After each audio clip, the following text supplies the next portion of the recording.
My name is Melissa Marino, and I'm the director for the Scheinfeld Center. I'd like to say a word about the Small Business Development Center. This is the sponsor of our event.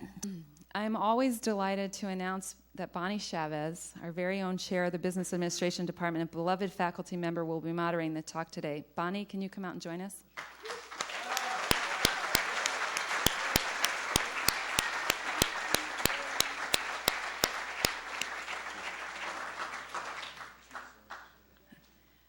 I hope that you will find enormous inspiration today from our guests, and along the lines of job creation, I want to share with you that the founders of lynda.com are the perfect example of my message today.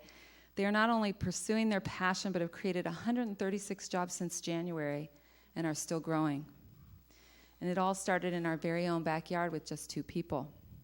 First, Lynda Weinman, co-founder and executive chair of lynda.com. She is a web graphics and design veteran and is the co-owner of lynda.com based in Carpinteria. A self-taught computer expert, worked in the film industry as special effects animator and later became a faculty member at Art Center College of Design, UCLA, American Film Institute, and San Francisco State Multimedia Studies program, teaching computer graphics, animation, interactive design, and motion graphics. She is also a prominent author and writer. For those of you that don't know, lynda.com teaches a growing range of computer skills and video format to members through monthly and annual subscription-based plans. Today, members can watch software and technology courses in several categories such as 3D and animation, audio, business design, development, home computing, photography, video, web, and interactive design. The company also produces documentaries about creative professionals. Lynda, can you come out and join us?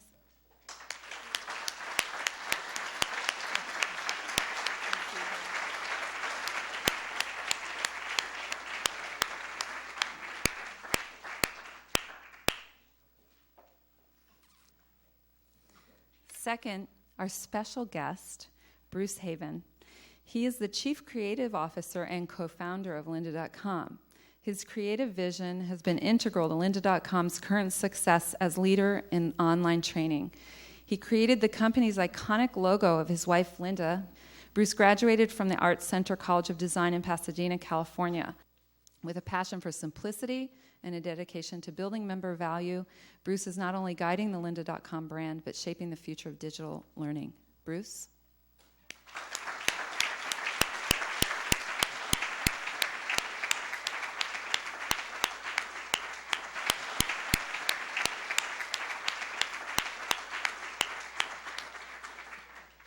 I was not only nervous, but very excited with having them here today, and it's going to be, I think, a fun and insightful journey this afternoon in getting some insights and perspective from 2 really incredibly successful and as kind people I've met in business in a long time. So thank you, Lynda and Bruce, for making yourselves available to our students and to the audience today. Thank you so much. I have a series of questions that I'm going to ask, and I'm going to start first with you, Lynda, if I may. And I saw something wherein you were quoted as saying that as a child you suffered from low self-esteem and isolation. Yet in our meeting last week prior to this event, wherein you were so kind to provide Melissa and me with a personal tour of your facilities, I was struck by both your confidence, your affability, and your humility all at the same time. Mm-hmm. And I'm just wondering how you think this transformation occurred for you. It's in some ways really hard to say, because I watch a lot of other people who suffer from low self-esteem, and I don't know why some of us find our way out and others don't. For me, I just realized that my destiny was in my hands. I really thought what Melissa said at the beginning, opening remarks, is true, that you can chart your own destiny, and I don't think you realize that when you're depressed and feeling bad about yourself. It sort of feels like the whole world is against you. And so as I made that realization and just started to make a lot of decisions in my own pursuits, and I just was able to pull myself out of it. But, it is a little bit of a mystery. I don't know that I have the right answer. Bruce, we're certainly not going to let you off the hook, and thank you for coming today. We're really honored that you made the time also to come today.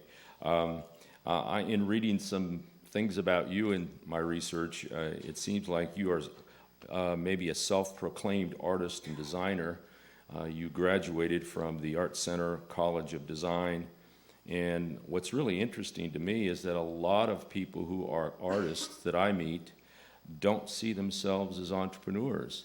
And I'm just wondering, did you see yourself as an entrepreneur, or do you think that entrepreneurship and being an artist are polarities at opposite ends of the continuum?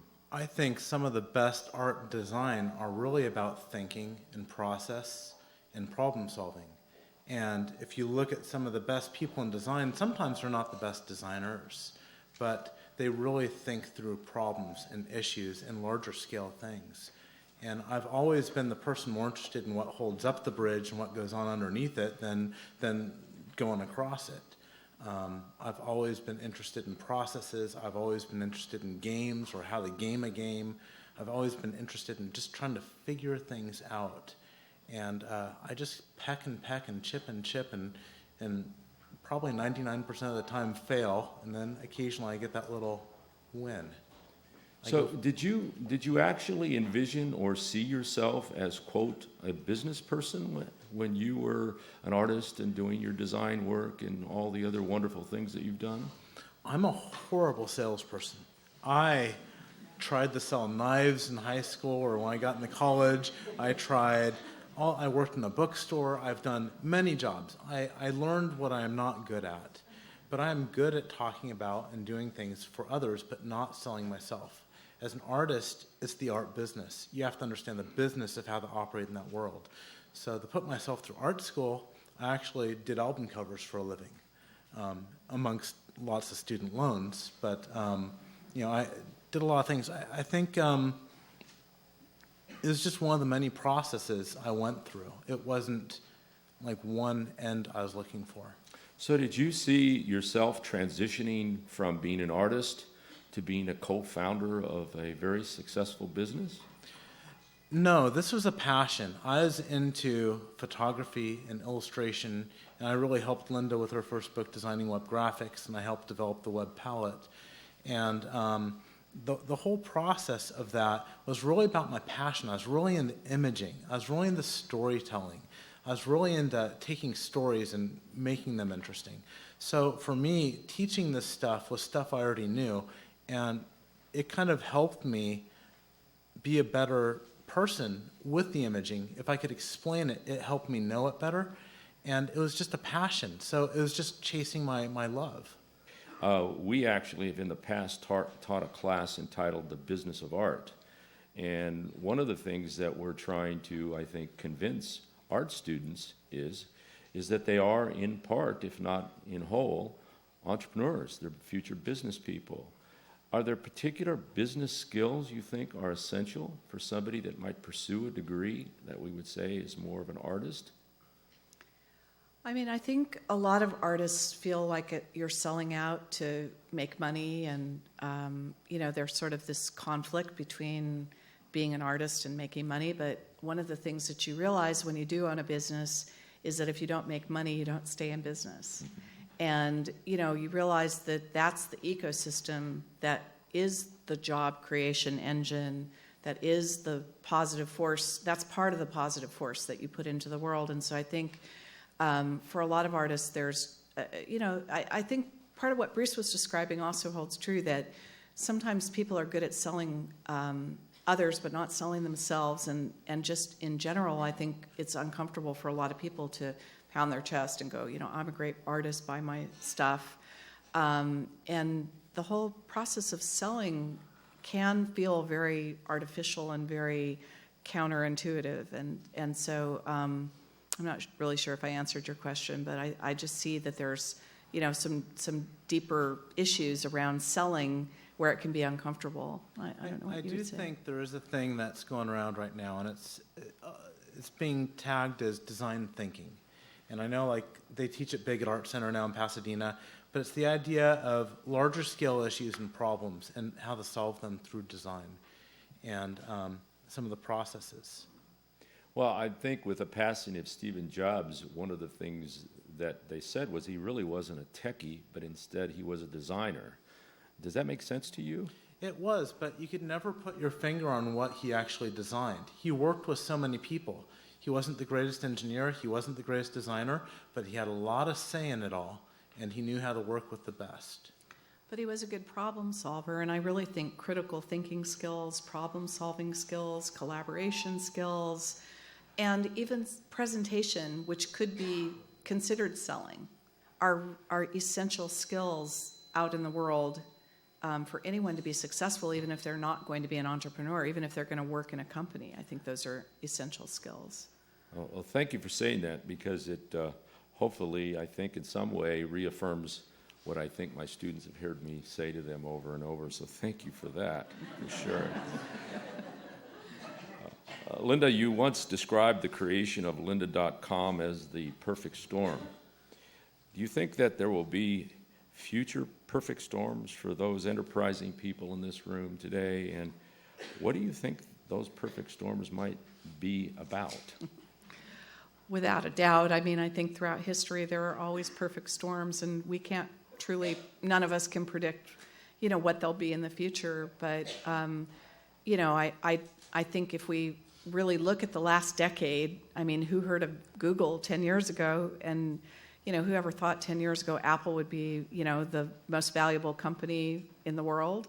Things change, and they change fast, and you have to be nimble, you have to be agile, you have to be aware, adapt to the market conditions, adapt to what's going on in the world.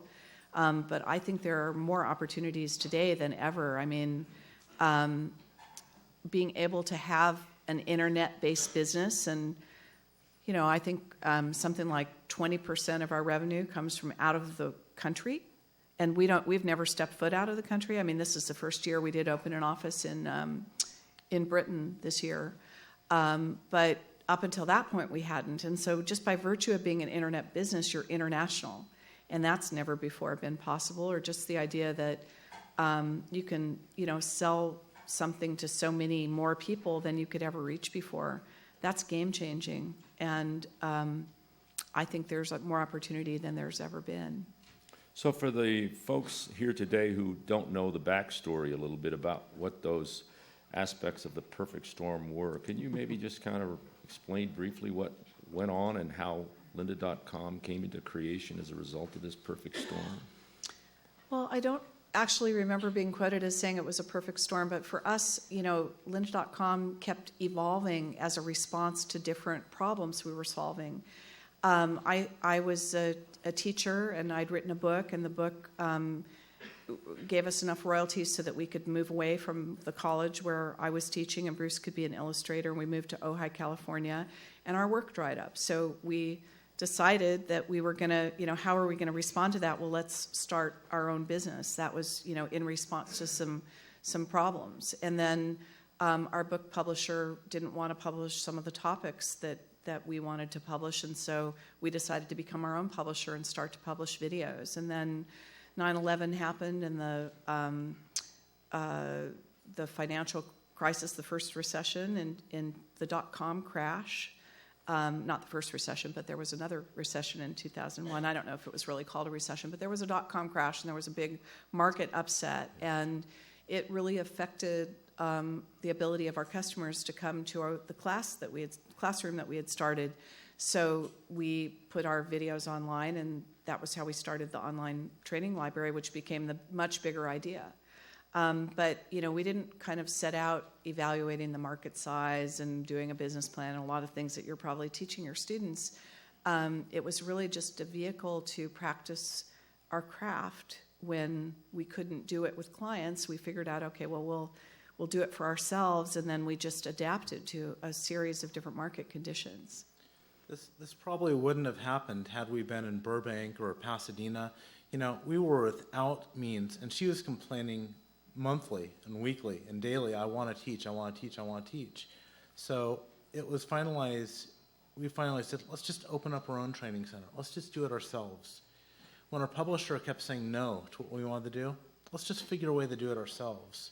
So a lot of our biggest strengths and a lot of the biggest things we've done came directly from people saying no.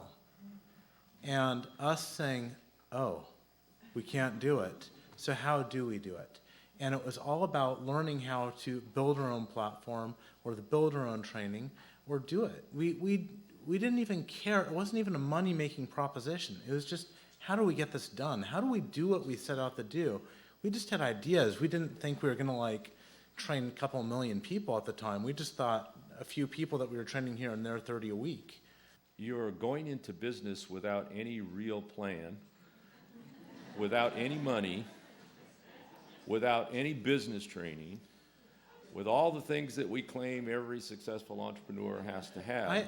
That's not true. That's not entirely Okay. true. I wrote up a business plan, and Lynda looked at me and threw it away. I don't know. Actually, I don't know if she threw it away. She said, "This is a pipe dream. I don't think this would really work." So another no. And she didn't really believe it. And then later, when we did the online thing, I charted out, I think 5 to 7 years out in the future, what it would be. And I think it was almost probably missing it by maybe $1,000 to where we would have projected to have been. And she didn't think that was probably going to be true either. But, that's been another really, ingredient in this perfect storm has been our relationship and our strengths and weaknesses. And I think, together we've equaled a lot more than we would have separately. And, it was absolutely a lot of the bigger business ideas were Bruce's ideas. And I was definitely a skeptic.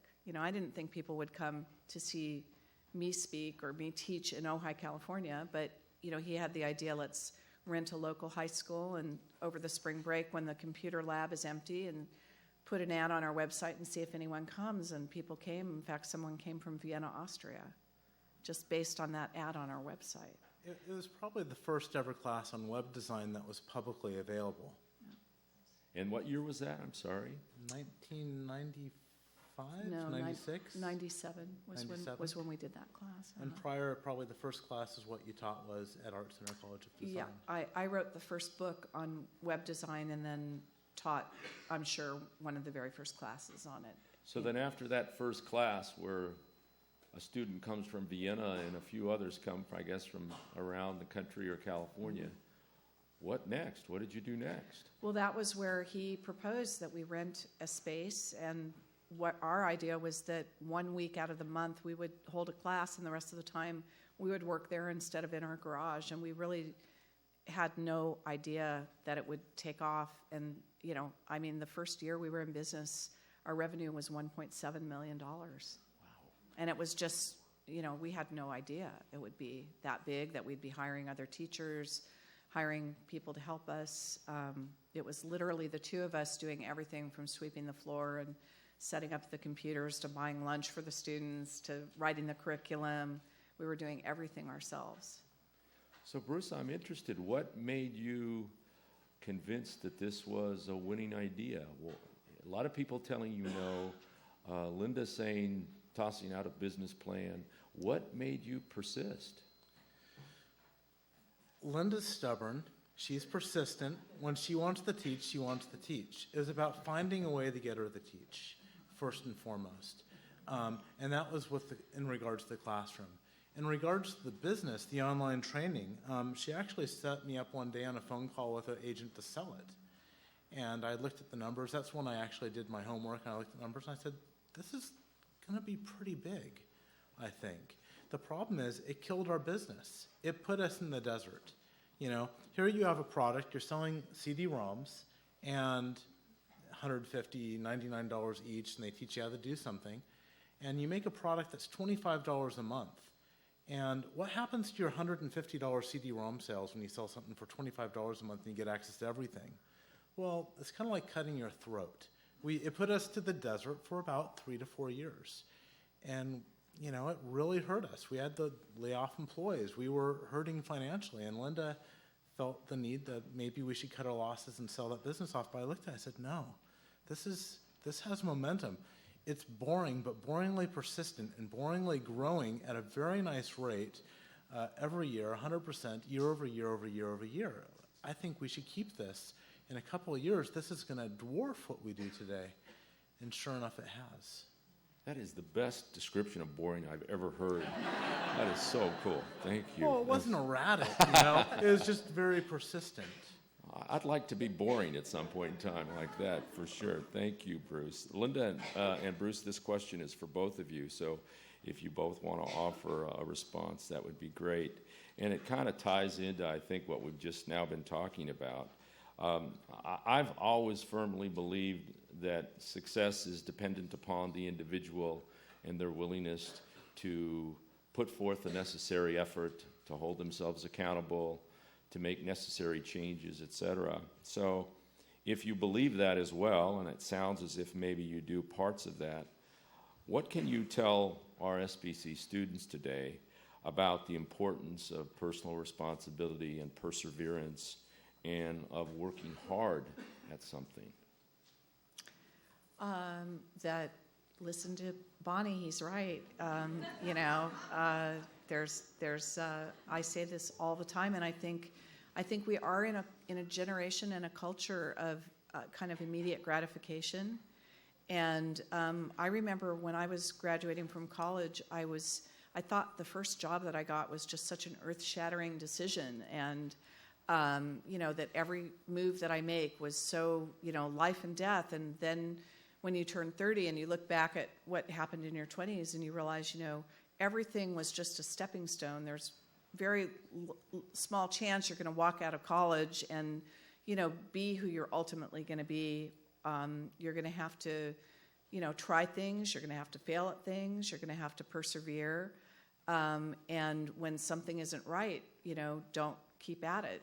Switch it. And so I definitely think that the work ethic is a part of that can't be underestimated. And I think people who aren't willing to work hard are not the ones who really succeed. I mean, I know of very few successful people in the world who haven't worked incredibly hard to be there.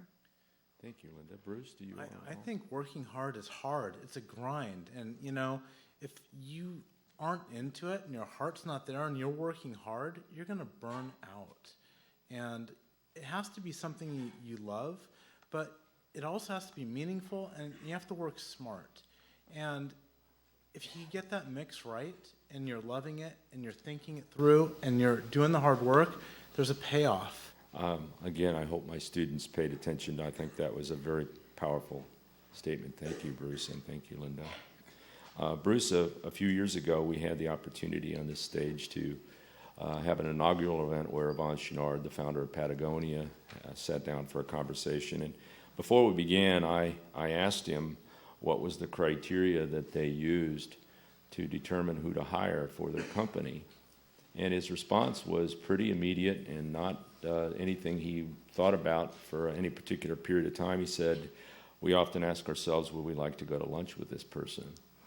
I was impressed by the team members at lynda.com that I had the pleasure to run into with Lynda the other day. And I'm just wondering, what are the qualities you look for in the people that you're hiring today that will continue to allow your company to grow? I think it goes beyond lunch. There's many people that we like having lunch with that won't work out at lynda.com. We really look hard for a cultural fit, and we want really the best of people who do what they do. We want people who are passionate about what they do, and we want that to show.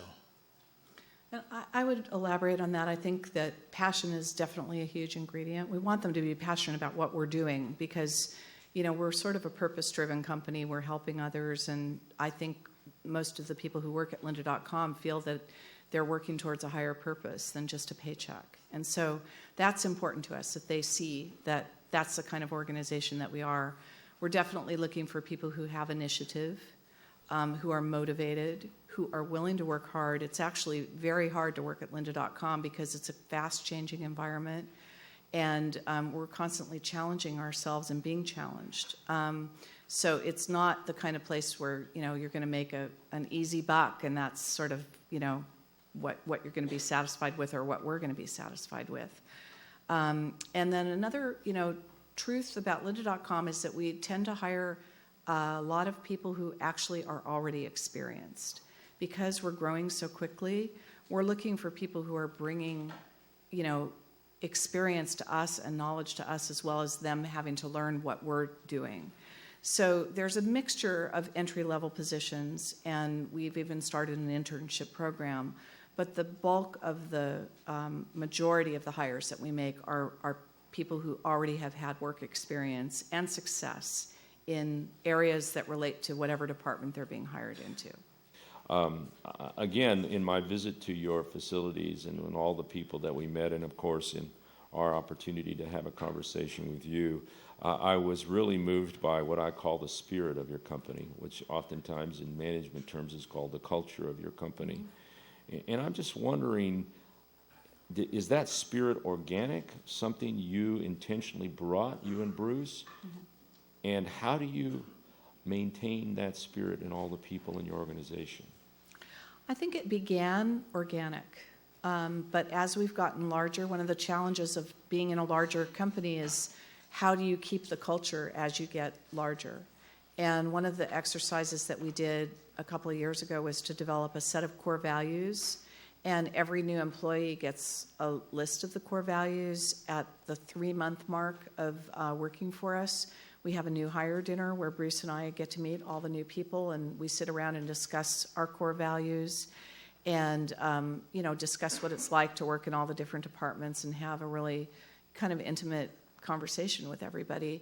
All of our directors and all of the managers in the company are entrusted to kind of spread those values. And I think we also don't just talk the talk, but we walk the walk. So I think it's very clear by our environment, by our employee benefits, by the way that people are treated, that we have a certain set of values that we really believe in. And also, I think, sharing the importance of the purpose of our company to help others and to build a product that's truly of value to others, and to give, to instill that in everybody. I think that is part of what's contributed to keeping that culture alive in a larger organization. When it was smaller, it was just almost organic, I would say. Bruce, why do you think more businesses and more managers don't embrace that philosophy? It's expensive. We have a culture, but it's expensive to maintain. The health benefits go up in cost every year, and they're not cheap. And we provide free lunch to all of our staff, and under the presence and the pretext that it's healthy. So free. We do everything we can. We operate, and whenever we operate with the spirit of generosity, and we expect our employees to operate with that same offer of generosity to our members and our customers. Well, I often say to my students, and I know I'm repeating myself for a lot of them here today, that the greatest asset of any organization are its people, and that, in my mind, an effective manager, an effective leader is somebody that has the capacity to harness their willing participation. It seems like you've managed to accomplish that. Is that always at a cost? Not always, but occasionally. I mean, culturally, once a quarter, I get about 10, 5, sometimes as much as 20 minutes to get as much about the culture I want to communicate with the staff that I can. That's my one little window to speak to the whole staff every quarter. I do that. But other things, are they expensive? I don't think they're all cheap. You can always talk about when things are done well. You can always congratulate someone for doing something well. But culturally, I think it's probably one of the more important jobs as an owner we have, is to really make sure that culture goes into each employee, and they know how to operate with it. And also, we have the luxury of having a successful company that's profitable, and we can afford these kinds of benefits, and a lot of companies aren't in that position. And I think even when we were smaller and we couldn't do these things, treating our staff with respect, enrolling them in the problem solving, I don't think those things necessarily cost money, but I do think they're extremely important. And our philosophy is, if our company is successful, we want everyone to realize that they're part of that success, and that that they should share in that success with us. And I don't know that that's the way that a lot of businesses are geared to run, especially when they're publicly traded. There's a lot of pressure, unfortunately, in our economy and also in the way we consider the status quo of business today, to be very focused on the bottom line and be very focused on just eking out as many profits as we can and not really thinking about giving back. And so I think for us, we think a lot about giving back and creating an ecosystem where it's a win for all the different people and processes in that ecosystem. And I do think that the world would be a better place if a lot of other companies were run that way, but unfortunately, that's not what Wall Street wants. That's not what, that's not considered necessarily good business practices by a lot of traditional, business thinking. Yeah. Well, I often say to my students, and I know I'm repeating myself for a lot of them here today, that the greatest asset of any organization are its people, and that, in my mind, an effective manager, an effective leader is somebody that has the capacity to harness their willing participation. It seems like you've managed to accomplish that. Is that always at a cost? Not always, but occasionally. I mean, like culturally, once a quarter, I get about 10, 5, sometimes as much as 20 minutes to get as much about the culture I want to communicate with the staff that I can. That's my one little window to speak to the whole staff every quarter.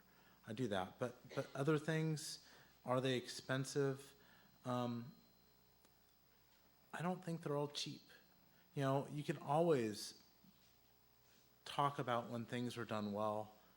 You can always congratulate someone for doing something well. But culturally, I think it's probably one of the more important jobs as an owner we have, is to really make sure that culture goes into each employee and they know how to operate with it. And also, we have the luxury of having a successful company that's profitable, and we can afford these kinds of benefits, and a lot of companies aren't in that position. And I think even when we were smaller and we couldn't do these things, treating our staff with respect, enrolling them in the problem solving, I don't think those things necessarily cost money, but I do think they're extremely important. And our philosophy is, if our company is successful, we want everyone to realize that they're part of that success and that they should share in that success with us. And I don't know that that's the way that a lot of businesses are geared to run, especially when they're publicly traded. There's a lot of pressure, unfortunately, in our economy and also in the way we consider the status quo of business today, to be very focused on the bottom line and be very focused on just eking out as many profits as we can and not really thinking about giving back.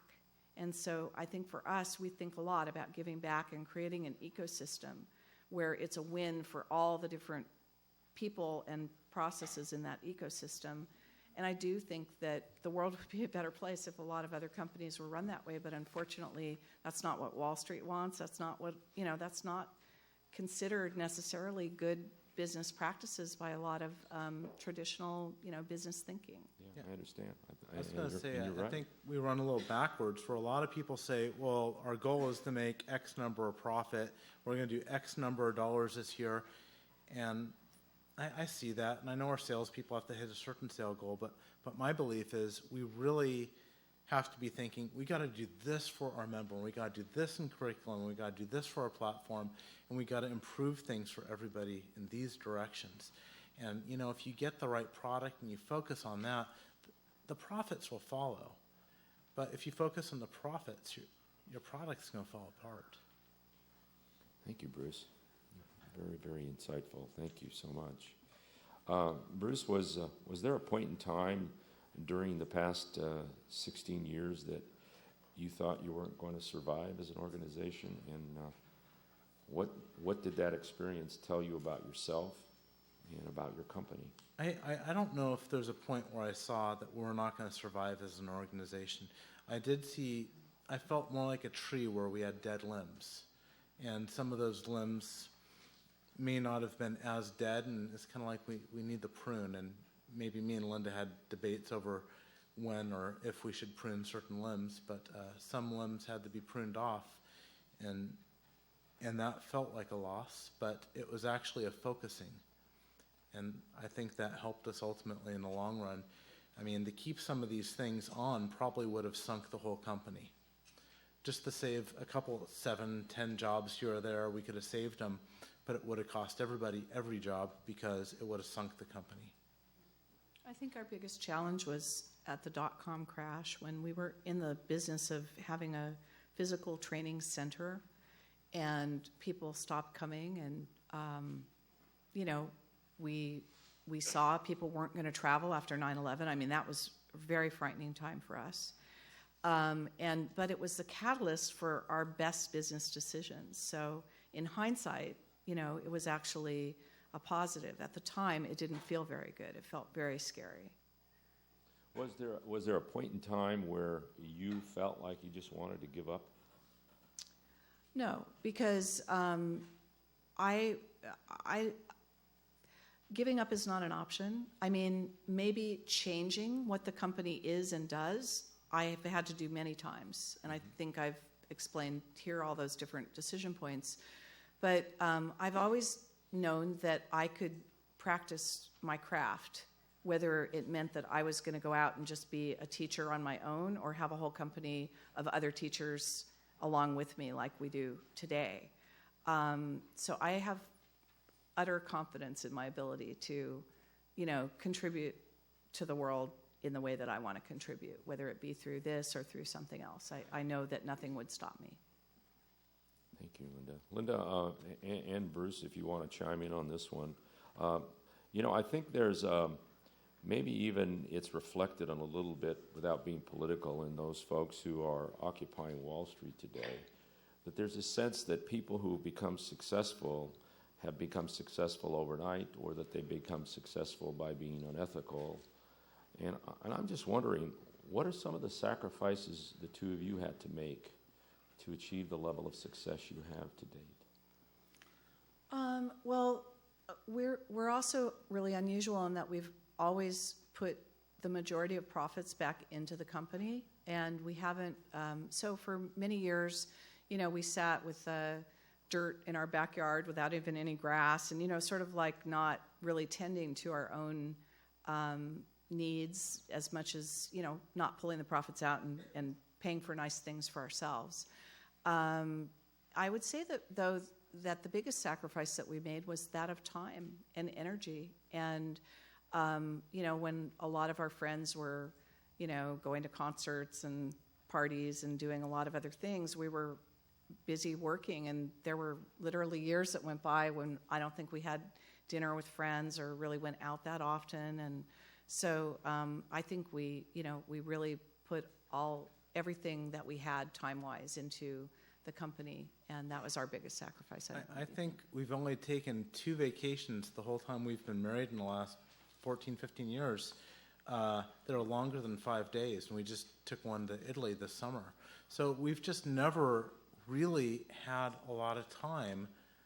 I think time has been the biggest sacrifice. Time to really do something for personal purposes. And what's the driving force behind your willingness to make those sacrifices? I really think we truly feel that we're making a really large change. When we see over 1 million people cycle through our service a year, that's 1 million people we're helping. And we like to believe that our success is rooted on how many people can we make successful, get a job, keep a job, advance in their job. Because I think even right now, the demand is more so than ever before because of the structure of the economy. I think it goes on a lot of levels. Like, I'll pull up to the parking lot and see all the cars in the parking lot, or attend. We had an event at the Santa Barbara Zoo, and I saw people with their children, jumping in the bouncy house, whatever. And there's a sense of pride that, this little idea that we had is impacting all these lives and helping people realize their dreams. That's on kind of the local level. And then we hear on a daily basis from the members who subscribe to lynda.com who are saying, I went from, being out of work to finding a job. I got a raise I got a promotion. I switched careers. I was able to, create this website about this cause I really wanted to create. I made a video about something. And I feel like we have a once-in-a-lifetime kind of tiger by the tail that is compelling enough to want to give up some things to achieve it. And it's, to me, a very, I feel an enormous amount of gratitude to be in this position. And it's just kind of an honor to get that opportunity. If somebody handed you the opportunity to run a business that was going to make that kind of impact, one of the choices is you'd have to give up some of your time. Would you do it? I mean, in our case, we wanted to. Thank you. Well, it's such an important perspective that you share with everybody here. Bruce, I often tell students that partnerships often fail as a result of interpersonal conflicts between the principal owners. And so I'm wondering, were there challenges that you and Lynda have faced as business partners and husband Yes. and wife? You didn't let me finish my question. There's a part where she worked in the office and I worked at a home. I remember there's probably about a year or 2 years where I think I'd literally, if we had a doghouse, I'd be living in it. One of what I thought was a dead branches was a conference. And I suggested, I want more Lynda and lynda.com. And she put about 95% of her effort into this other conference that she is running. And I wasn't really, it was doing about 1% to 2% of her profits at the time. I'm like, I don't know if it's worth your time. Anyway, she didn't agree with me, and she is very upset.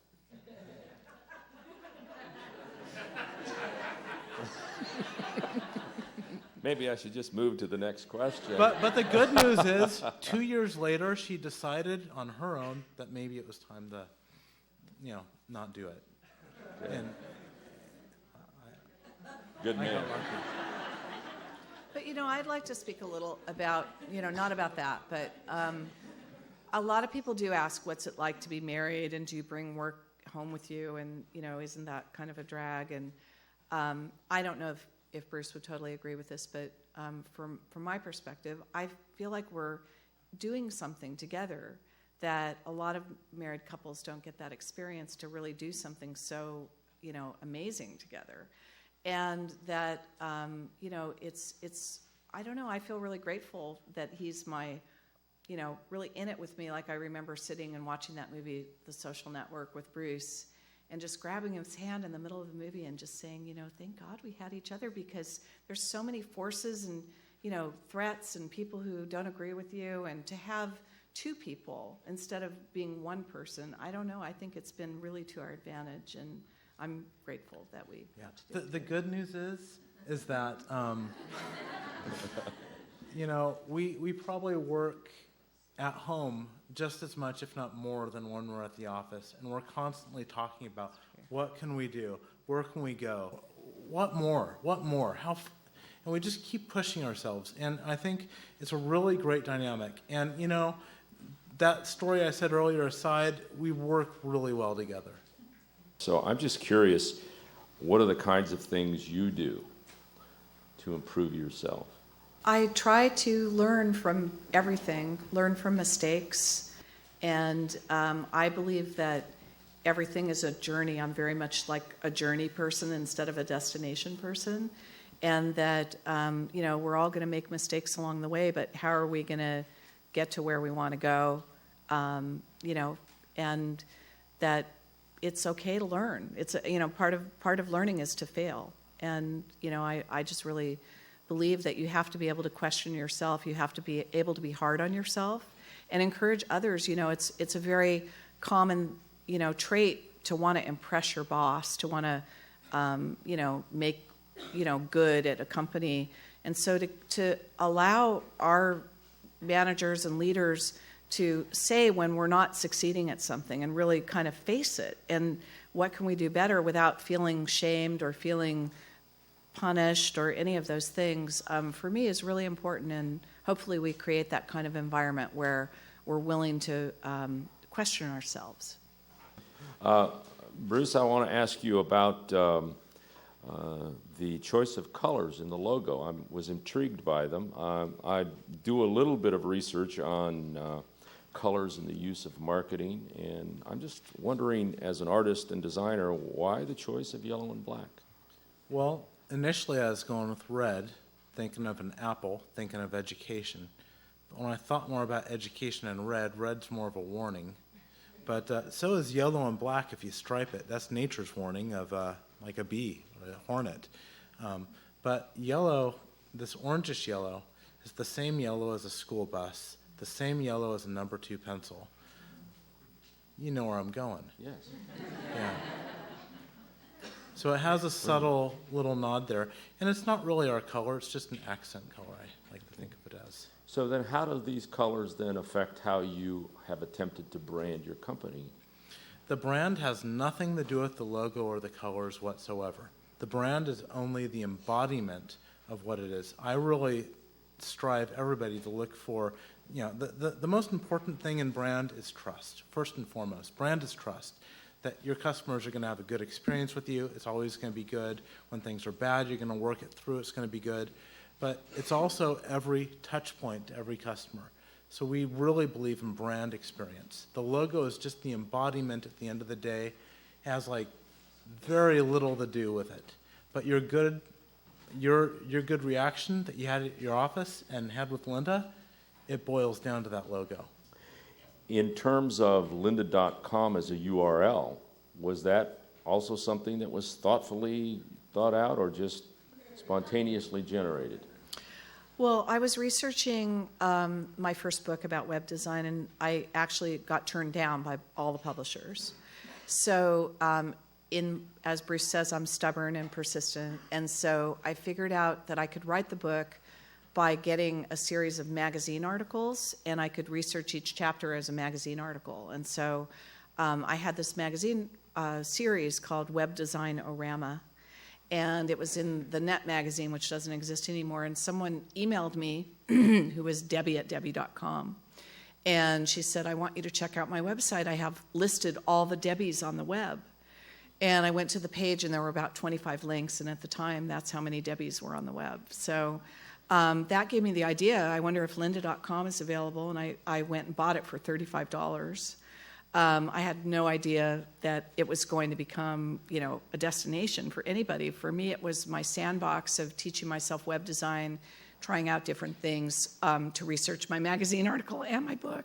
And then when I was teaching at Art Center College of Design, it was so early on that they didn't have a website for the student work.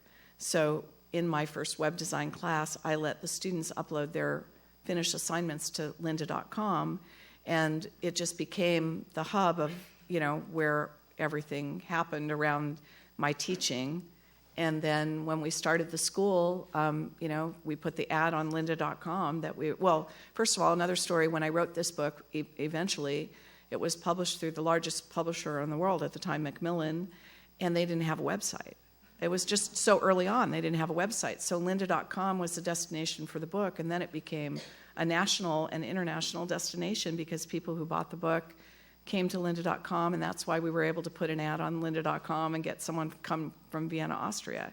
So it was a lot of sort of, at the time, it felt like, gee, I can't get a publisher, I can't get the school to start a website, I can't get, but in the long run, those were positives, but they didn't feel positive at the time. But again, it sort of to your other question, what would you do if the business failed? And it's just, I'd figure out a way. There's just, you have to sort of have a take no prisoner attitude in life and get stuff done. I'm a little confused, and it's probably just me, not most people, but how would you describe your business? Is it an education business? Is it a technology business? Is it a service-based business? Is it all of those things? I would say, our business has gone through several metamorphoses. And persistently, the thing that has stayed, you're not going to keep your microphone, it's going to keep falling down. But the thing that persistently stayed the same is we're always education, we're always teaching our passion. whether it be through books, through physical classrooms, through one-on-one consulting, or through the internet. And now it's going to be through devices, through TV sets, and, that is going to be the thing that's going to stay the same. And we're really doing a good job of making a big tent, and we're bringing in some of the best and the brightest speakers on these topics, and we're giving them a place to have a voice. And we just think the internet is nothing more than a platform for delivery. But on that note, we're also looking to make a better platform. But as far as describing the business, that's been a painful experience. We keep trying, and we always come close. But it's because we're a studio production company, we're a platform development company, we're an educational content and programming. And so how do you maintain your competencies in all of those areas? What do you do? We don't do it alone. We're not competent in all of those areas, but we have a team, an amazing team of people, and we value them and respect them and treat them like gold, hopefully. And that's how we do it, because, you realize we were able to do something small, just the two of us out of our garage, but as it started to grow, you have to bring in other people. And I think that's another transition point for an entrepreneur. It certainly was for us. When you start, you're really small, you're doing everything yourself. And as you grow and you have higher aspirations and bigger kind of expectations from your audience, you have to bring in other people. And then what kind of got you to be successful in the beginning is not what will get you to be successful in the end. You have to delegate, you have to learn how to trust, you have to learn how to bring in people who are other people who you respect and who respect you and who you can collaborate with. And so, there's absolutely no way we could run lynda.com, the two of us, today. It's just too big and too complex. I think there's a big secret, and we've always gave our jobs away. Lynda and I actually made all the first videos ourselves. I used to illustrate all the covers to every one of our courses myself, and I no longer do that. And Lynda doesn't edit the videos herself or teach them, and I don't teach any of the video training myself at this point in time. But we hire people that are better at what they do than we are. And we need better people than ourselves to replace ourselves. And if we're just going to aim for mediocrity, we're not going to grow. We need really good, smart people that know what we know or know it better or could specialize. I'm not sure, Bruce, if you're aware, I think we mentioned it briefly to Lynda the other day. We have what we think is a pretty vibrant entrepreneurship curriculum where we're trying to teach students about starting businesses and creating sustainable businesses and being able to have pride in creating jobs and creating economic prosperity for people in the community. So my question for both of you, and I'll start with you, Bruce, is do you think we can teach people to become entrepreneurs? And if so, what should we be teaching them? I probably have my perspective on it, and I think you could teach people to embrace their passions. I think you could understand where they do well and push them further. Entrepreneurship is not something I went to any class for, personally, but I've always gotten into trouble for one way or another, because I didn't exactly operate down standard lines I think many people went. I don't think I look like on paper someone you'd want to hire. But certainly somebody you want to work for. Possibly. But I think entrepreneurship is one of those things. You just have to have that spark in you. And if you could have that spark, you could have that fire. And if you feel that you have it and you have the desire, and I think there are things definitely I could have learned from, like I could have learned a business course on budgeting, or some of these other things that we just haven't dealt with as a business. I'm kind of getting my course in entrepreneurship on the job while riding on the rocket. Quite a ride, huh? Yeah, and I would just add, I would agree, I don't have any formal business training either, but people are networking is so important. If you don't understand how to do something, there are a lot of people who will be out there to tell you how to do it. And just, being resourceful and being willing to admit when you don't know something. I think a lot of what I observed when I was teaching college students was that a lot of college students graduate and don't want to appear that they don't know how to do something. It's very uncomfortable to ask for help, or very uncomfortable to say, how do you do this, or explain that to me again. But I think actually the most successful people, are really resourceful, and they can figure out how to get the answers when they don't have them. So you can't expect yourself to know everything, but you can exercise the ability to network with others and be willing to ask questions, be willing to be vulnerable, be willing to show your cards that you don't know everything. Well, Lynda and Bruce, I think tonight you provided a great teaching lesson for everybody here in attendance, and I think your success is a direct result of not only your passion, but your commitment and your persistence to making something work, and I think it serves as an amazing model for our students and people in our community. And on behalf of Santa Barbara City College and the Small Business Development Center, and especially the Scheinfeld Center for Entrepreneurship and Innovation, thank you both so much for being here. Thank you.